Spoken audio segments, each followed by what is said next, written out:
Hello, my name is Lorenzo Savage. I'm a resident of East St. Louis, Illinois. I was born and raised in East St. Louis, Illinois. My wife and I, my late wife, Shavon Savage, were both raised in East St. Louis, Illinois. She went to McKendree University, got her degree in human resources, went off to the military, became a commander in the Navy, and I became an architect.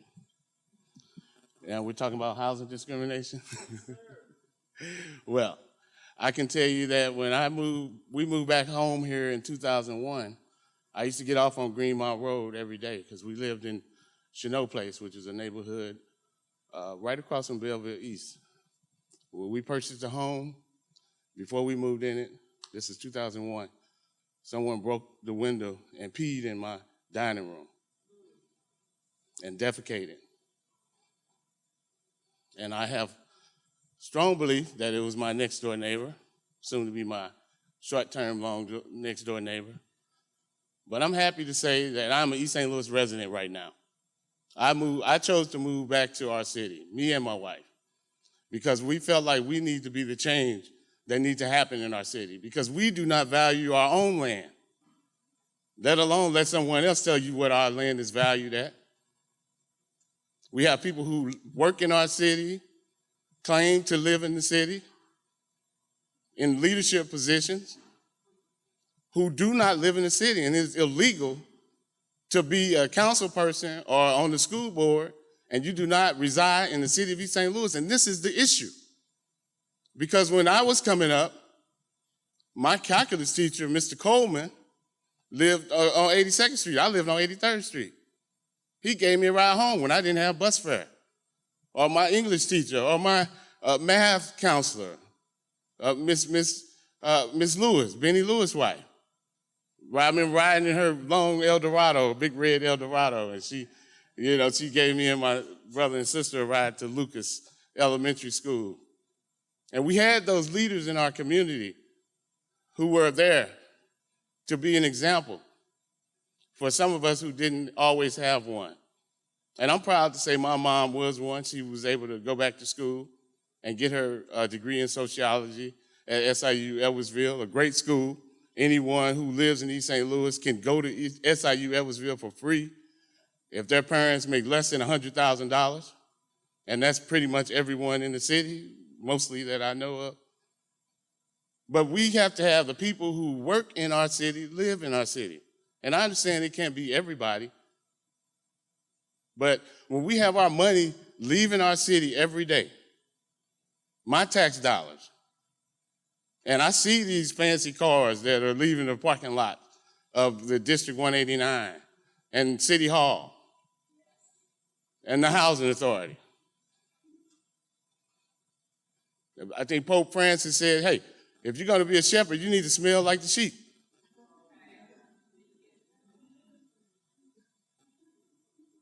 And we've got some great soldiers like the late Stanford Scott, Ms. Barbara Scott, who stayed in the community.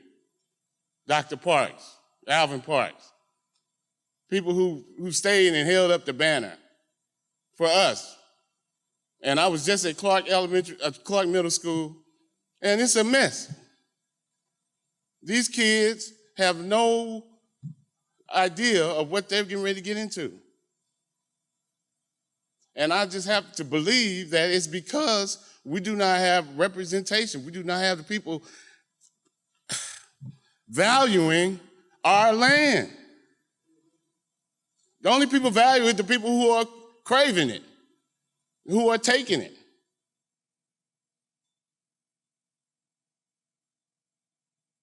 I mean, we have people who have retired, who make 6 digits in retirement, and living in O'Fallon in a $300,000 house. How am I doing?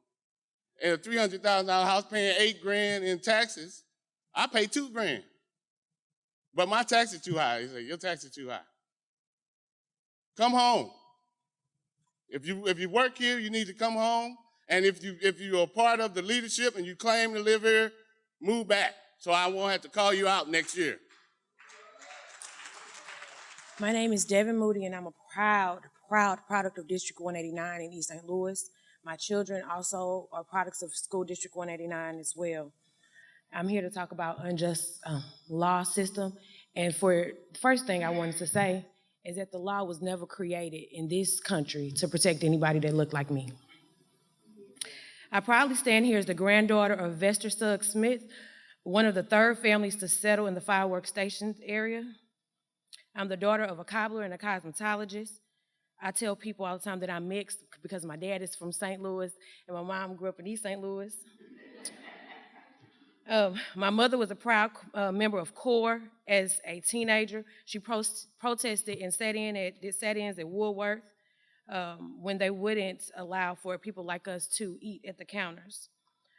My roots go deep, so deep back to my grandmother who was born in 1913, so she was alive during the race riots, and she and her family was one of the ones fortunate to keep their homes, their livelihood, and their lives. Today we gather here to talk about repair. Repair for generations and generations of harm done by unjust legal systems. There are countless ways that what we talk about here intertwines, from the legal system, education, housing, healthcare, and what I call BWB, breathing while black. Stating back to the Civil Rights Act of 1875, which ruled that individuals and businesses could openly discriminate based on race. It was legalized then, and still today in 2025, we have an administration that's trying to change provisions of the Civil Rights Act of 1964, and it's quote unquote legal. Legal but unjust. Black families in the East St. Louis metro area were systematically, like others, denied mortgages, locking them out of wealth building opportunities. Redlining. Legal. It was legally and government backed. And in 1930, during the Great Depression, the U.S. government created the Homeowners Loan Corporation, HOLC, which told people which neighborhoods were the best neighborhoods, the green neighborhoods, the red neighborhoods, the black neighborhoods, right? We were only able to live in certain places, again, legal. We were excluded, although so many people in our families, including my uncle, who fought in the Vietnam War and so many others. My mother went to Lincoln Senior High School and lost several classmates that were drafted during that time and coming home wounded mentally and physically, but denied access to the GI Bill benefits for so long. Coming home with Agent Orange, PTSD, and still living in conditions that aren't fit for a dog. Today, of course, as a black woman, born a black woman, today a black woman, and a descendant of enslaved Africans, a business owner, a mother, a community leader, I live in the effects of history. Just because my family was able to survive, just because your family was able to survive redlining, lynching, Jim Crow, systematic economic exclusion, surviving so many other economic wrongdoings, the legal justice system, survival is not justice. Repair is justice. Acknowledging the wrongdoing and taking accountability is justice. And reparations are justice. Speaking as the former campaign manager of Congresswoman Cori Bush, who introduced House Resolution 414, recognizing that the United States has a moral and legal obligation to provide reparations for the enslavement of Africans and its lasting harm on the lives of millions of black people in the United States. We deserve reparations now. What can reparations look like? Cash payments to descendants and massacre survivors, redline families, and victims of systematic exclusion. Home ownership, ownership of land, buildings. I don't need a mule, but I want my 40 acres. Student loan forgiveness, because I sit here as a mother of four working to own a home, but now a rock has been thrown because the student loans that I took out to get all these degrees and for all the letters I have behind my name, right, will soon come due or my wages will be garnished. Community controlled development funds so that East St. Louis and cities alike will be able to create sustainable prosperity from the inside out. And I sit here as the founder of the 89th Collective, which will soon open, to make sure that we have community-rooted sustainability, community-rooted innovation, because we shouldn't have to just survive. We should thrive because the country was built on our backs. Thank you.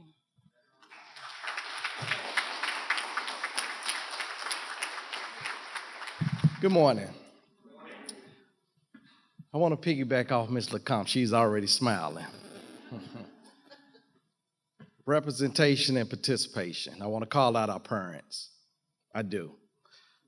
So quick are we to jump to the hierarchy and point our fingers at the politicians and the lawmakers, but what are we doing at home in our community?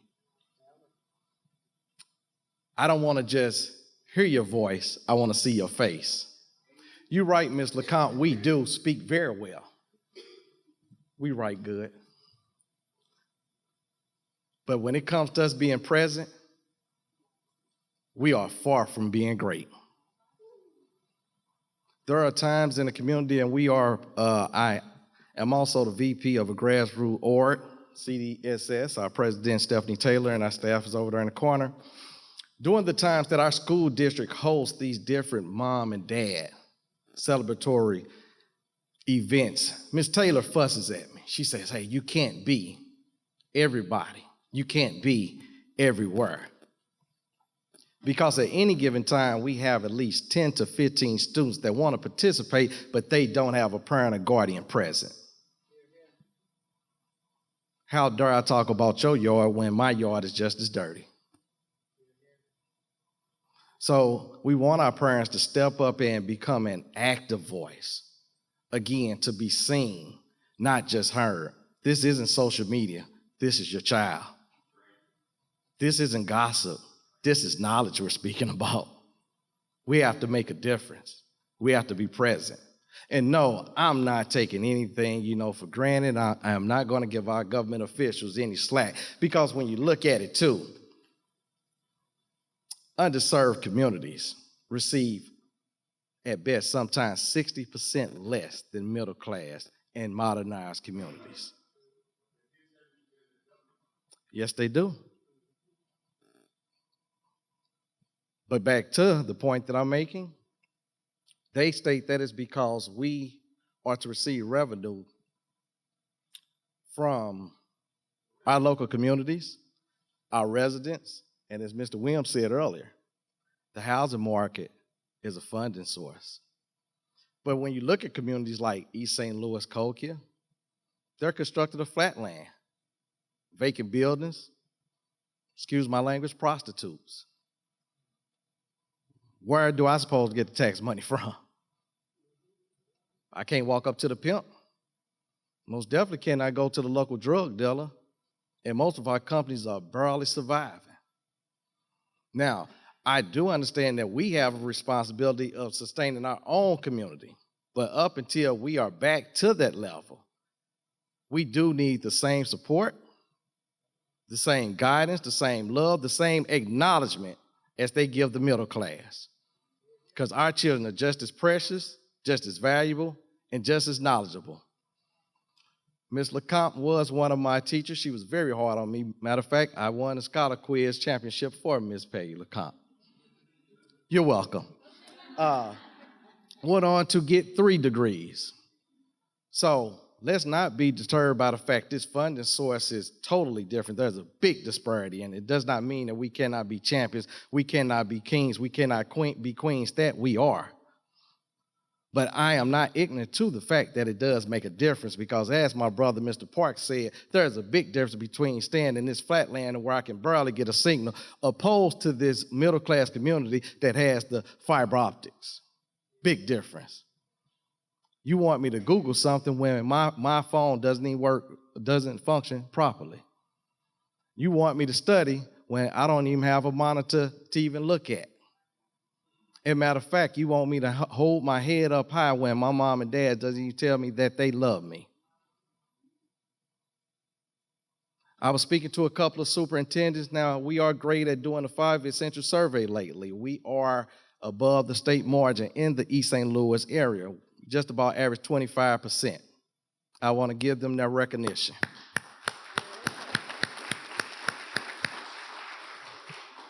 But when it comes to parent-teachers conference, we're barely at 11%.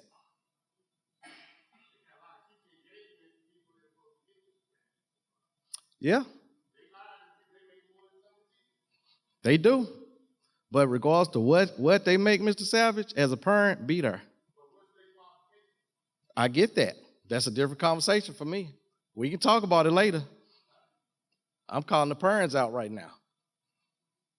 Someone else asked the very same question a time or two before. I get what we're saying. There's a big slant when it comes to the funding and the allocation and who's making what and who lives where. But don't let that dictate your child's future, educational status, and what you should be bringing to the table and helping the teachers with. Thank you. Good morning, everybody. Let's say my name is JD Dixon. Can y'all hear me? Or do I have to? Okay. Say my name is JD Dixon. I'm a founding member of Empire 13, grassroots activist organization, champions cause for racial, social, economic, and environmental justice reform, using demonstration to enact legislation, as well as Clean City Coalition East St. Louis. As he stated, I'm up here to speak on environmental racism and environmental injustice when it comes down to the Black community. We started a campaign called Boots to the Streets, and it was initially to address the illegal dumping that is happening in East St. Louis. And inside of that, we talk about the culture of poverty that impacts the youth of the community in East St. Louis and other predominantly Black American communities. When they go outside and they see trash, they see debris, they see construction, discarded construction material all up and down their streets as they're walking to the school, that gives them a sense of despair, gives them a sense of, where can I go to? What can I rise up to? This is the community that I come from. So we wanted to address that. But inside of addressing environmental racism, when I speak about environmental racism, it's more than just trash. It is more than just what we see. It is what impacts us. It is from redlining that Ms. Moody had talked about. It is the lack of education or the miseducation that is given to our youth from the lack of resources, is the fact that from even the 1917 East St. Louis race massacre, that there are still empty lots from homes that were burnt down, empty lots from businesses that were burnt down that could have been passed down to generations, that could have been homes that could have been occupied by unhoused individuals right now. Businesses that could have been Fortune 500 companies that were burnt down by a racist white mob because we were trying to gain an economic hold for our future. And they came down and they destroyed our city because of racism. So when we talk about environmental racism, it is more than just trash. It is more than just debris. We're talking about the effects of systemic racism and the lack of resources that has not been given to predominantly Black American communities across the country. And that's why we talk about reparations. We lead a reparations march every year to honor those lives lost. But it's because of those lack of resources, the resources that gets allocated to cities like Belleville, to cities like O'Fallon and Fairview Heights, that sits inside St. Clair County, the same county that funds this college, the same county that funds the streets that you are driving down here in Belleville that has no potholes. But when you go down that hill into East St. Louis, you run into potholes, you run into dilapidated buildings, you run into empty lots, you run into debris, trash, illegal dumping, everything that comes from outside of that community too. So we are demanding those resources to come down to East St. Louis. We are demanding reparations now for the citizens in East St. Louis, for Black Americans across the nation that has deserved it, a promise that has been neglected by America since our ancestors built America for free. We deserve those resources. Those resources need to come to Black Americans to give equity, not equality, but equity, to give us the foothold that we deserve and need in order to bring our own people up, to have our own economic hold, in order to have our own grocery stores, our own businesses that we could go to when it is time to boycott against these racist white businesses that are taking away DEI. We have our own places that we could go to and spend our money in our community, because our money goes outside of our community more than any other race in this country. And it is because of the economic disparities that we have faced. And even when it comes down to education, the reason why there are so many, as the speaker before me was saying when he talked about sex workers and pimps, we have the lack of education because of oppression that is deliberately done to our children, that is deliberately done to us, because when we do not have the knowledge, when we do not have the know-how, then what else is there to do? Which again goes into the culture of poverty. When we do not have those type of resources, when we do not have the same outlook that is given to predominantly white communities, then that's what we go to. But that is by design. That is not because of who we are or where we're from. It is by design. It is by the United States government that this is done. So when we talk about reparations now, it goes into economics, it goes into education, it goes into, yes, environmental racism, the ending of polluting our neighborhoods, because when you go into East St. Louis or any other predominantly Black American neighborhood and you look at the statistics, we suffer more from cancer, disease, dilapidated health, and everything else. And this comes from the burning of chemicals, because also 90% of power plants and chemical plants that burns these dangerous chemicals are next to predominantly Black American poor communities, and that needs to change. So when we talk about reparations, we talk about reparations covering that whole entire basis. And understand, again, this is by design. This is by design by the United States government, and we are demanding reparations now. So when we talk about environmental racism, we are talking about all of that as well. Thank you all.